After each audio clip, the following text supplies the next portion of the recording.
Hello, plant friends. Hope you guys are all staying happy and healthy out there in real life land. So I have been reaching out to fans and followers of this channel and asked people to share with me their favorite underrated plants.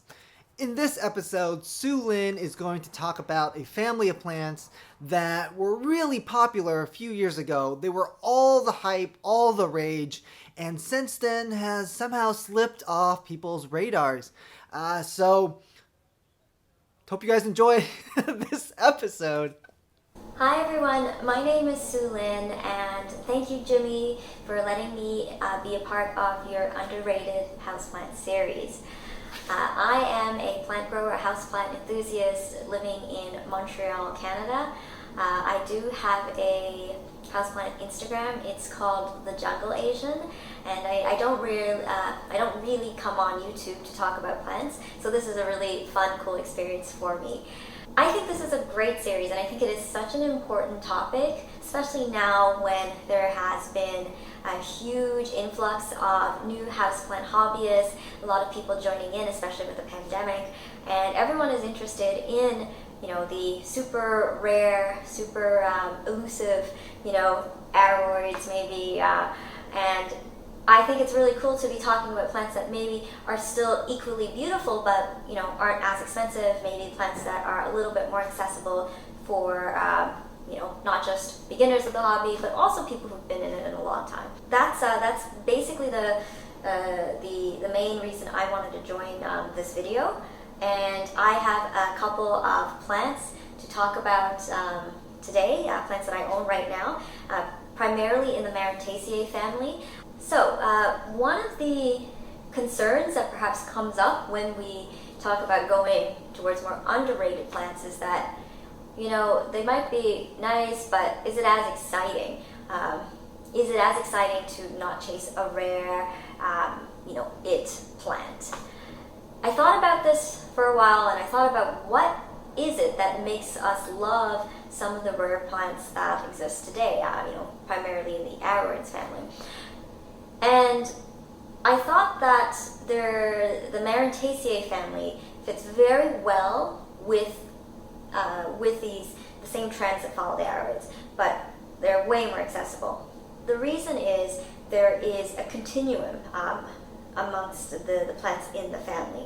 You have very simple Marantaceae. For example, let's see, this guy right behind me. This is a very simple Maranta, leuconeura, I think that's what it's called. I'll correct if I'm wrong. And this one, you're going to find at your most basic stores. You go to Walmart, you're going to see giant baskets of it. You go to Canadian Tire here in Canada, you're going to find that. You're going to find this in your grandma's home. This guy has been around for a long time, and it's a favorite. And they're relatively easy to look after once you get the hang of it. Now, prayer plants or Marantaceae, they sometimes get a bad reputation for being finicky. I find that they just require a bit of transition into your home. You need to be a bit careful with things like watering with non-hard water. So here in Montreal, we have the worst city water, so I just make sure I filter my water, Brita filter, and just water it with this, and it's perfect. You want to just fertilize every once in a while. So in the summer months, I go up, maybe sometimes up to like every 2 weeks or so. In the winter, much less frequently, and I just make sure I'm fertilizing often, but very weakly, so very diluted. The beauty of the prayer plants, or the Marantaceae, is that they're able to withstand most of the lighting situations that we have in apartments. So you don't need a ton of light.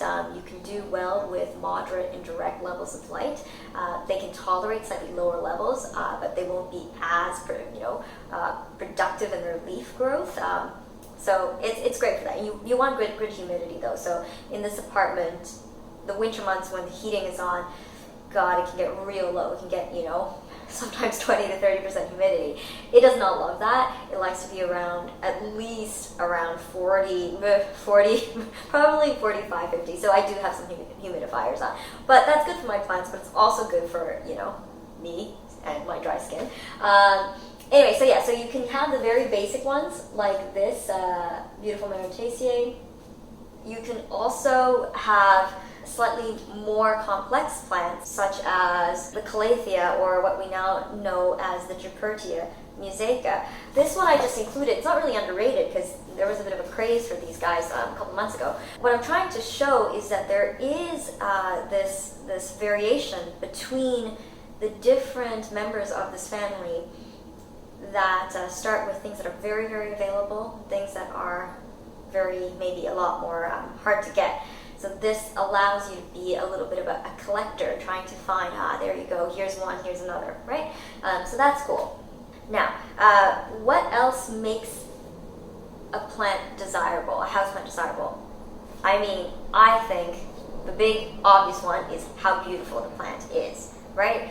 Come on. So this common one that we just spoke about, its leaves are absolutely stunning, absolutely stunning. The patterns are so beautiful.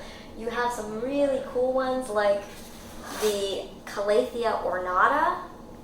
Here we have this here. And it's also called the Pinstripe Galatia because it has these beautiful pink pinstripes. And, you know, pink is in apparently. So, yeah, this one is really cool for that.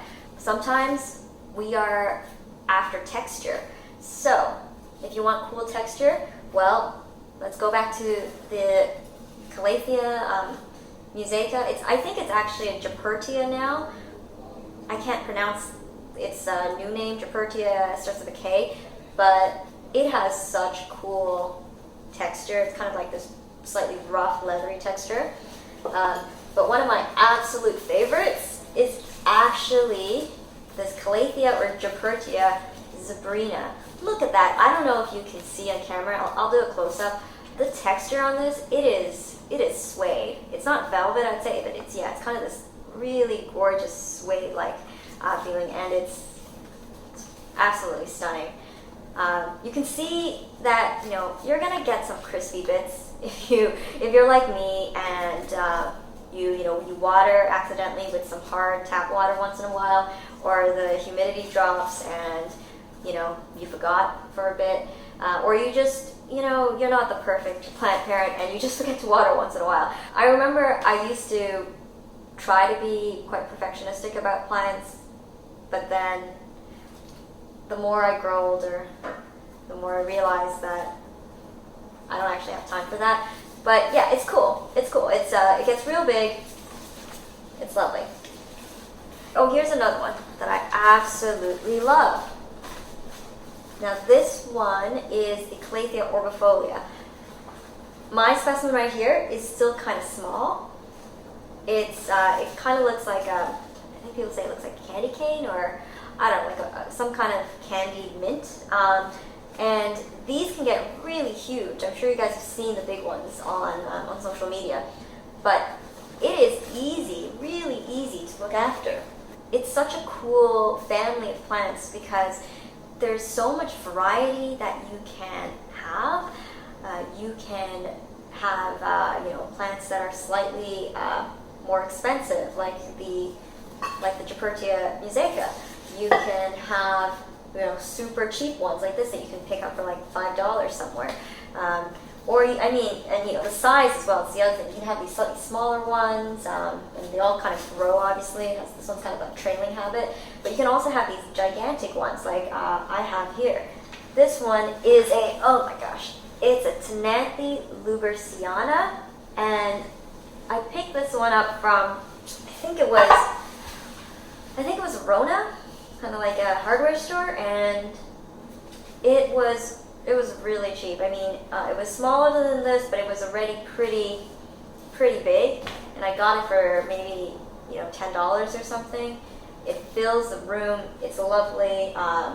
I would really suggest, though, for those who are getting into the hobby, who are perhaps ready for a type of plant that is going to require a tiny bit more care. In that if you like to spend time with your plants, this is going to allow you to do that. And there's, even within that kind of plant family, you have the very, very easy plants, right? Here, I'll tell you. So My easiest plants are probably this giant ctenanthe, lubbersiana that we spoke about a moment ago. I really neglect this guy. He doesn't even get distilled water most of the time because, I don't have time to do that always. And after that is probably the musaica. And then after that is probably the Orbifolia, one of my favorites. The trickier ones you want to look at, maybe the ornata is slightly trickier. I have one behind me, I think. Oh yeah, this one's a real diva. It's tiny, it's not doing so well. But this is the Calathea White Fusion. It's a mite magnet, and it loves ridiculous amounts of humidity, like 70% or higher. Anyway, if you want to challenge yourself, there are challenging plants in this family. And yeah, here's another one. This one is a Stromante Triostar. This one's not underrated. People seem to really like it, but it's really easy. So that's the beauty. That's the beauty of this family of plants. There's so much variety. There's so much diversity. You will not get bored with this family of plants. Thank you so much, Sulin, for joining us. I would definitely agree. Prayer plants, Marantas, Calatheas, they were so popular a few years back, and somehow they've just slipped off people's attention. So thank you, Sulin, for bringing the spotlight back to them. Sulin will be joining us for another episode, sharing more underrated plants that will be coming out in a few days. So hope you guys join us back for that one, or come back and join us for that one. Till then, happy planting.